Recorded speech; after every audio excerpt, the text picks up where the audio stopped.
Bonjour. Le Bitcoin chute à nouveau et rejoint les 25 000 dollars. Alors, faut-il paniquer ou au contraire, est-ce le moment de racheter? C'est ce que nous allons voir dans l'analyse du jour. Mais avant de commencer, n'oubliez pas de vous abonner, de mettre un petit pouce bleu et de laisser un commentaire. Alors aujourd'hui, ça va être une petite vidéo. Désolé, j'ai pas énormément de temps devant moi, je suis attendu après. Donc on va essayer de faire ça rapidement. J'ai pas eu le temps de préparer grand chose, donc on va un peu faire ça comme si c'était un live, hein. On va analyser en direct. Et promis, demain, je vous fais une vidéo un peu plus conséquente. Mais j'étais obligé de faire une vidéo parce que comme à chaque fois qu'il y a une petite chute, je reçois plein de messages, les gens ils paniquent, je sais pas pourquoi. On dirait ils regardent pas les vidéos. Donc on va faire juste un petit briefing et voir qu'est-ce qui se passe. Donc déjà, pour commencer, on va répondre à la question. Faut-il paniquer? Faut-il racheter? Voilà. Alors, spoil, aucun des deux. Voilà. Déjà, vous n'êtes pas censé paniquer, jamais. Paniquer, c'est la pire chose que vous puissiez faire. Théoriquement, si vous paniquez, c'est que vous n'avez pas de plan, vous n'avez pas de stratégie, vous êtes surexposé, et voilà, c'est pas bon. Voilà. Normalement, si vous avez un plan défini, vous êtes censé paniquer à aucun moment. Donc, si vous sentez que vous paniquez, prenez du recul, respirez et revoyez votre plan. Faut-il racheter? Bah non, on ne rachète pas comme ça juste parce qu'on est sur un support ou quoi qu'est-ce. Donc on va voir tout ça dans la vidéo. Sans perdre de temps, on va se diriger vers la cryptomap. Donc le Bitcoin rechute, pratiquement tous les altcoins le suivent comme d'habitude. Donc des chutes de 2 à 10% grosso modo. On a 2-3 altcoins comme d'habitude hein, qui font leur petit bout de chemin tout seul. On a CAS qui nous fait un plus 21%. Voilà, alors je sais pas pourquoi. On a TWT qui nous fait un 11%. KuCoinShare qui nous fait un plus 6% et FTT un plus 7%. Mais mis à part ces 4 petits altcoins, tout le reste, c'est dans le rouge. Le CryptoFear, 41, enfin, voilà. Il arrive enfin sur des niveaux qui nous intéressent. Voilà. Donc, ça fait 2 mois que je vous en parle. Lors des corrections en bull run, alors, on imagine qu'on est en bull run jusqu'à preuve du contraire. Eh bien, les corrections importantes, comme on subit depuis 2 mois, vont pratiquement tout le temps rechercher aux alentours des 40. Voilà, en dessous des 45. En général, entre les 35 et les 45. Donc, c'est un niveau qui commence à être intéressant pour enfin commencer à prévoir des achats. Bien entendu, les achats se font seulement sur des confirmations, sur des structures. Voilà. Mais on arrive probablement, si c'est bien juste une correction et pas une descente aux enfers, on arrive probablement proche d'un bottom. Alors, ça va pas venir dans les heures qui viennent, hein, ça peut prendre quelques jours, une semaine, 2 semaines, mais grosso modo, si c'est bien juste une correction, le bout du tunnel n'est plus très loin. Le dollar c'est parfait, voilà, il continue de chuter, une forte chute, vous voyez. Alors si on se remet un Fibo, hop, de la dernière hausse, on est en train de casser les 0,618, c'est très bon signe. Théoriquement, c'est très bullish pour les cryptos. Alors, vous allez me dire, oui, mais le Bitcoin, il continue à chuter. Effectivement. Et ça arrive régulièrement que sur du court terme, le dollar et le Bitcoin vont dans le même sens. Et en général, ça veut dire qu'il y a un menteur. Alors, pour les nouveaux, que signifie quand j'utilise l'expression il y a un menteur? C'est tout simplement que le court terme ne représente pas le moyen long terme. C'est-à-dire que si par exemple, là c'est le dollar qui ment, et ben ça veut dire que ce mouvement-là, c'est juste une petite correction avant de reprendre la hausse. A l'inverse, si c'est le Bitcoin qui ment, ça veut dire que, on va s'enlever le graphique, que la chute là, c'est juste une correction avant de reprendre la hausse. Que le court terme ne représente pas le moyen long terme. Ça veut dire que le Bitcoin est haussier et c'est juste une correction court terme. Donc sur le court terme, ils peuvent aller dans le même sens, mais sur du moyen long terme, toujours jusqu'à présent, depuis la création du Bitcoin, sur du moyen long terme, le dollar et le Bitcoin sont inversement corrélés. Voilà. Donc s'ils vont dans le même sens sur du court terme, c'est qu'il y en a un des deux qui ment pour le moyen long terme. Alors, encore une fois, comme vous le savez, moi, je reste bullish sur le Bitcoin tant qu'on n'a pas cassé les niveaux clés, c'est-à-dire les 23 000 dollars. Et on ne parle pas de casser avec une mèche ou quoi, on parle de clôture weekly avec confirmation. Tant qu'on arrive à tenir les 23 000 $. Je reste bullish sur le Bitcoin, donc pour moi, jusqu'à preuve du contraire, c'est le dollar qui ment. Voilà. En plus, on a été rejeté là sur les 0,382, c'était parfait. On a fait un double bottom, un potentiel joli W, mais on a été stoppé par la trendline baissière. C'est ce qu'on veut dans une tendance baissière, qu'on soit stoppé par les trendlines et par les zones de rechargement de short. À chaque fois, on ne doit pas dépasser les zones de rechargement de short. Et là, c'est la zone de rechargement de short du dernier mouvement haussier. Donc, c'est parfait. Alors, bien entendu, on pourrait très bien rebondir. À partir d'ici, vous voyez, par exemple, là, on a un niveau. Et puis ensuite, tout casser à la hausse. OK. Mais pour l'instant, c'est très bearish sur le dollar. Et c'est bullish sur les autres actifs. On va pouvoir passer au Bitcoin. Donc, ce qu'on va faire dans un premier temps. Alors déjà, on va voir ce qui s'est passé. On va passer en 4 heures. Donc, on avait, hop, ici, cette petite figure, on avait un niveau que j'avais prolongé. Et donc, un niveau clé. On pouvait shorter à partir de là. Hein. Il y avait un bon prise de short à partir de là, que ce soit avec ce graphique-là, hein, ce niveau-là, ou même avec ce graphique-là. On avait un très joli bear flag. Voilà, un très joli parfait bear flag avec un nombre de points de contact à la cassure. On pouvait également shorter. Voilà. Donc, il y avait un petit short à prendre si vous vouliez shorter sur du court terme. Revenons à ce graphique. Ce qu'on va faire, c'est qu'on va nettoyer le graphique ensemble. On va s'enlever ça, on n'a plus besoin. On va enlever tout ce qu'on n'a pas besoin, histoire d'y voir plus clair. Comme ça, on va recommencer sur quelque chose de propre. On va même s'enlever le range, là, c'est bon, on l'a cassé, on a fait un pullback dessus, rejet, voilà. Alors, certes, c'est un niveau qui reste important, parce que vous voyez, il y a ici, ici, ici et ici, mais c'est pas grave. On le remettra plus tard si besoin. Mais au moins, voilà, on y verra un peu plus clair. On va passer en daily. Alors, ça, est-ce qu'on peut le prolonger? On va l'enlever aussi pour l'instant. On le remettra si besoin. Et ça également, on le remettra si besoin plus tard. Voilà, on va se concentrer sur du court terme. Parce que c'est ce qui va nous intéresser. Puisque on est potentiellement proche d'un bottom.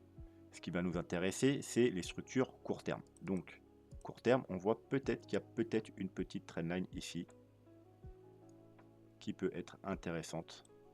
Voilà, donc déjà, on a une trendline court terme qui pourrait être intéressante.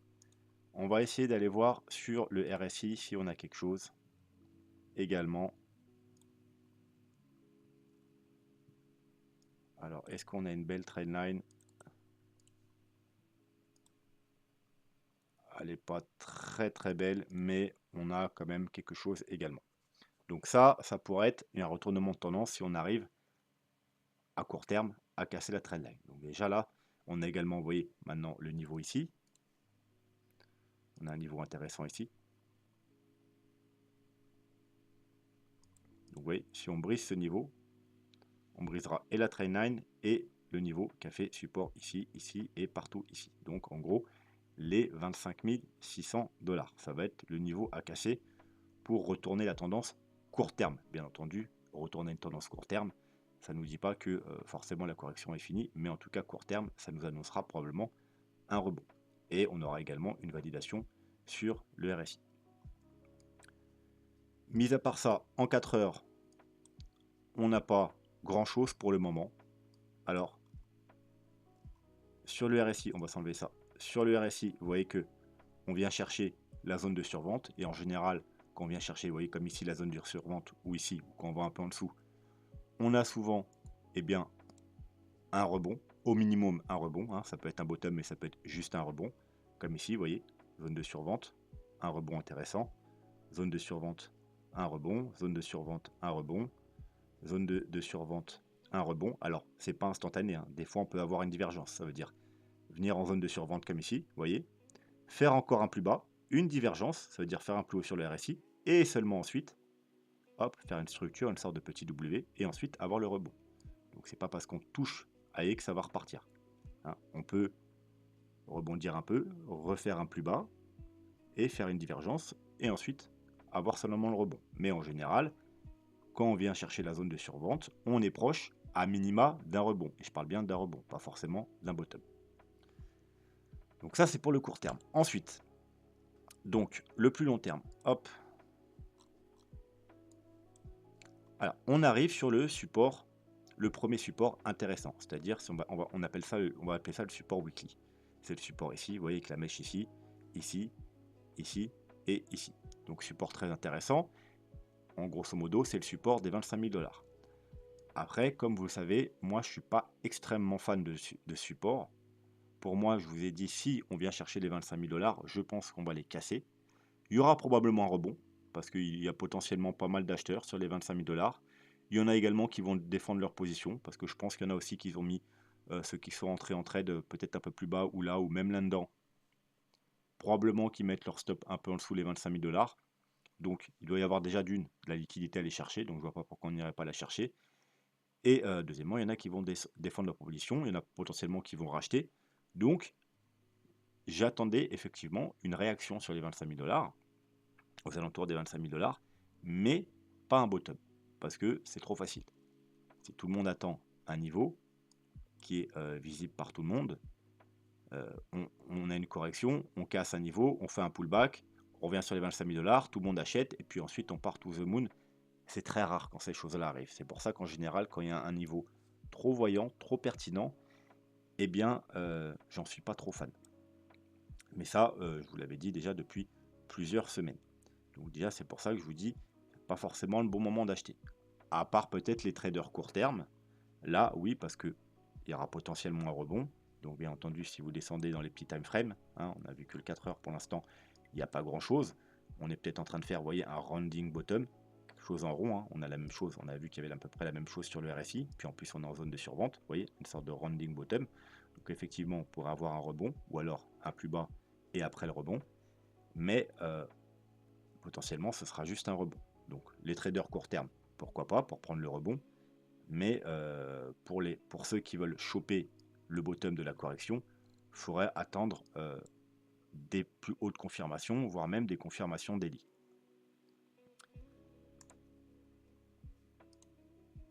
Alors, en ce qui concerne le plan, bon, bah, le plan se déroule comme prévu, hein, donc c'est pour ça que je vous dis, ceux qui regardent mes vidéos, je ne comprends pas pourquoi vous paniquez, puisque ça fait 2 mois qu'on attend, ces niveaux. Hein. On avait le premier niveau ici, voilà, on a enfin atteint le premier niveau seulement maintenant, donc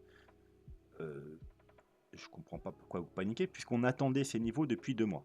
Voilà, pour finir cette correction. Donc là, on est seulement au premier niveau. Donc effectivement, on pourrait trouver un bottom ici, même si j'en suis pas fan. Et ensuite, il y a le niveau théorique le plus probable. C'est-à-dire, on a une grande vague 1, une grande vague 2. Les statistiques veulent qu'on ait recherché cette zone-là 70% du temps. Mais en bull run, vous savez que de temps en temps, ça peut être bullish et on peut venir chercher seulement les 38,2. Alors, pour ceux qui n'ont pas vu les vidéos précédentes, là, on a une grande vague 1 et une vague 2, ça va chercher soit en général les 38,2 et la plupart du temps entre les 0,5 et les 0,618 de Fibo. C'est pour ça qu'il y a un grand rectangle vert. Alors, on ne va pas revoir ça aujourd'hui, mais au même niveau que les 0,618, que les 0,5, excusez-moi, à 23 200 $, aux alentours des 23 000 $, on n'a pas seulement le Fibo, on a énormément de choses. On a beaucoup de supports. Alors, on va quand même aller en voir quelques-uns. On va le prendre sur un autre graphique. Déjà, premièrement, on va se mettre en mensuel. On va s'enlever le RSI. Hop. On a voilà, vous voyez la grosse ligne rose ici, 23 200 $. Le gros support mensuel avec toutes les clôtures de bougies et les mèches, clôture de bougies, clôture de bougies, clôture de bougies. Donc c'est le niveau mensuel, le gros support mensuel. Voilà, déjà, on a un gros support graphique. Mais également, si vous prenez par exemple, hop, Ishimoku, en mensuel, 23 300 $, on a la Tenkan, vous voyez, qu'on a cassé. Ici, elle a tenu, peut-être encore un pullback. Mais en weekly, on a également la Kijun, vous voyez, aux 23 600 $, donc à peu près au même niveau. Et on a encore sur des moyennes mobiles et sur tout un tas de choses, on a un gros support ici. C'est pour ça qu'il ne faut pas le casser, et ne serait-ce que par rapport à Ishimoku. Vous savez que si on repasse en dessous la Kijun, on repasse bearish. Là, pour l'instant, on est plutôt neutre bullish, je dirais même. Pourquoi? Parce que la lagging span, elle est au-dessus du prix. On est au-dessus de la Kijun, on est dans le nuage. Donc, on est neutre, légèrement bullish. À partir du moment où on passe sous la Kijun, sous la Kijun, et que la lagging span passera en dessous du prix, on passera quasiment totalement bearish. Bon, bien entendu, pour être vraiment totalement bearish, il faut passer sous le nuage, mais il y a peu de chances que le nuage y tienne, surtout que le nuage, vous voyez que le bas du nuage, il est au niveau du dernier plus bas ici. On n'est pas censé revenir chercher ce plus bas. Pourquoi? Parce que ce plus bas a été racheté très rapidement. Les gens, il y a très peu de gens, hein, nous on l'a racheté, voilà, mais il y a très peu de gens qui ont racheté, vous voyez la mèche, la puissance de la mèche, voilà, ça a été très rapide, donc ceux qui ne surveillaient pas ce niveau, ils n'ont pas racheté ici, ils ont racheté plus haut.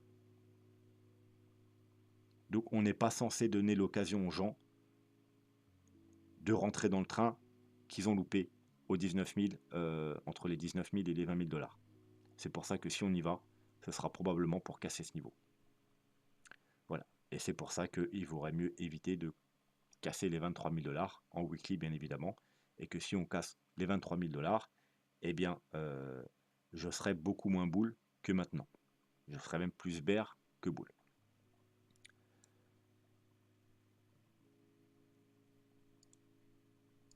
Donc, le plan Elliott Wave, je vous rappelle, WXY. Une WXY doit se faire en 3 mouvements. Donc ABC, ABC, et là on attend 1, 2, 3, ABC. Donc on avait dit, rappelez-vous, que peu importe le scénario, il fallait rechuter. Hein, on avait 2 sous-scénarios, ça veut dire potentiellement on avait fait une A ici, une B, et il manquait la C. Donc au minimum, on irait rechercher cette zone-là. Voilà, donc la chute, on l'attendait. Donc potentiellement, effectivement, on pourrait être sur le point de trouver un bottom. 1, 2, 3. Alors déjà d'une, vous voyez que ça paraît un peu court. Ça paraît un peu court par rapport à la au W, Y. En général, vous voyez, c'est comme une ABC. Ici, c'est à peu près égal à ici. Donc ici, vous voyez, c'est plutôt parfait. On va voir d'ailleurs, on va se mettre un petit... on va prendre une petite droite, hop, on va se mettre comme ça. Et on va la reporter là. Vous voyez, on est pratiquement ici. Donc, c'est pour ça que je préfère ces niveaux. Là, c'est un peu court. Et pareil, hein, vous voyez, elle est un peu courte, la ABC. Mais graphiquement, ça se tient quand même. Parce que on aura fait 3 mouvements. Parce que au niveau du temps, rappelez-vous, hein, une vague 2 doit durer un certain temps. C'est-à-dire la vague 1, elle a duré 5 mois. La vague 2, pour l'instant, 63 jours, 2 mois. Donc 2 mois pour corriger 5 mois, c'est tout à fait raisonnable. On est également sur la première target, sur un gros support weekly. Donc c'est pas déconnant de penser qu'on pourrait avoir bottom ici. Après, comme je vous ai dit, moi je suis pas fan de ce niveau, tout simplement parce qu'il est trop regardé. Là, Y serait un peu courte, et surtout, eh bien, on ne viendrait pas prendre toute la liquidité qui traîne sous les 25 000 dollars. Donc moi, je, quand même, donne un peu plus de crédit à ce scénario-là, c'est-à-dire que la A se finit ici. Alors, quand je vous dis ici, hein, c'est à peu près ici. Comme je vous dis, on peut redescendre un petit peu avant, mais encore un petit peu après. Mais grosso modo, dans cette zone-là, hein, c'est-à-dire ça va pas tarder dans les heures ou jours qui viennent.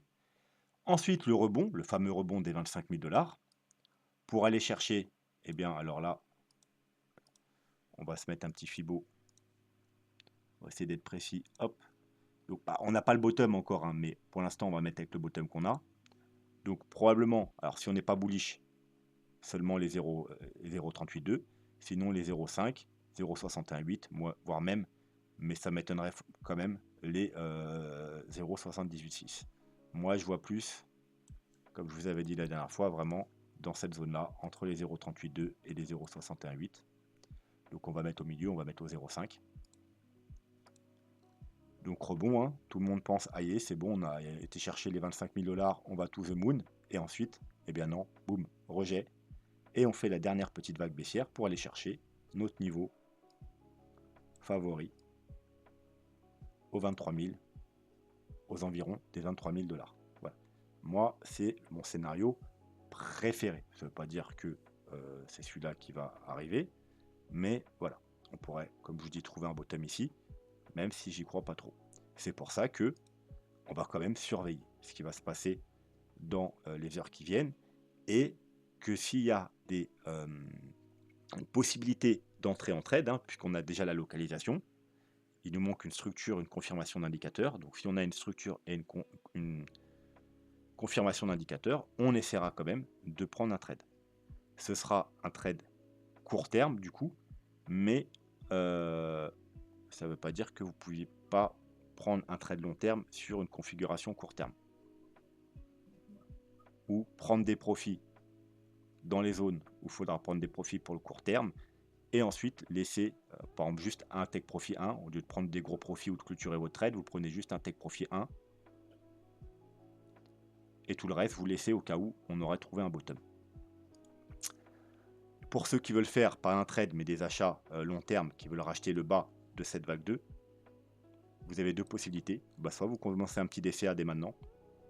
Alors un DCA, hein, là, ça va pas être tous les mois, hein, ni même toutes les semaines, ce sera peut-être, pourrait peut-être plutôt faire un DCA chaque jour, jusqu'à ce qu'on arrive ici où que la correction se termine, ou eh bien, vous attendez les confirmations daily tout simplement. Confirmation d'une structure et l'aval des indicateurs également. On le verra bien entendu en vidéo.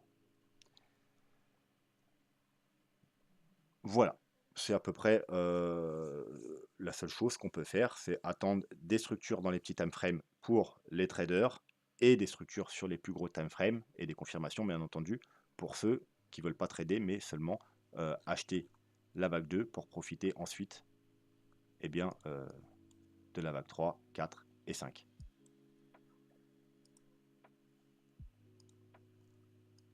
Donc, aucune raison de paniquer, tout simplement parce qu'il se passe exactement ce qu'on voulait, ce qui se passe depuis 2 mois, c'est-à-dire aller chercher les niveaux adéquats pour une correction de vague 2. Donc maintenant qu'on arrive sur des niveaux intéressants, c'est surtout pas le moment de paniquer, au contraire, c'est le moment d'être vigilant, de surveiller et de passer à l'action quand on aura bien entendu les confirmations. Pour l'instant, le dollar, il est de notre côté, donc profitons-en, c'est peut-être bon signe. S'il continue à chuter, eh bien ce sera parfait. Potentiellement, le Bitcoin va enfin pouvoir trouver son bottom, que ce soit ici ou un peu plus bas. Voilà, alors bien entendu, il faut quand même garder en tête que moi c'est vrai que je suis plutôt bullish. Pour moi on a bottom ici, mais il y a quand même des petites probabilités que ce scénario-là n'est pas bon et que là c'est juste une correction et qu'ensuite on va aller faire des plus bas. Mais tant qu'on n'a pas cassé les 23 000 $, je reste dans mon plan bullish. Si on casse les 23 000 $, là, effectivement, on devra aller regarder pour le plan bearish. Mais pour l'instant, tout va bien. Voilà, je pense qu'on va s'arrêter là pour aujourd'hui. C'était juste pour vous faire un petit résumé de la situation. Donc, grosso modo, tout va bien. Aucune raison de paniquer. Au contraire, tout se passe comme prévu. Et aucune raison d'acheter maintenant non plus. Donc, les traders court terme, surveillez le graphique parce que ça peut aller très vite. Hein. Je ne serai pas forcément là pour vous dire quoi faire. Ceux qui veulent racheter le bas de cette correction, normalement, on a le temps puisqu'il nous faudra des structures daily. Voilà, sur ce, moi je vous souhaite une très bonne soirée et je vous dis à demain. Tchuss.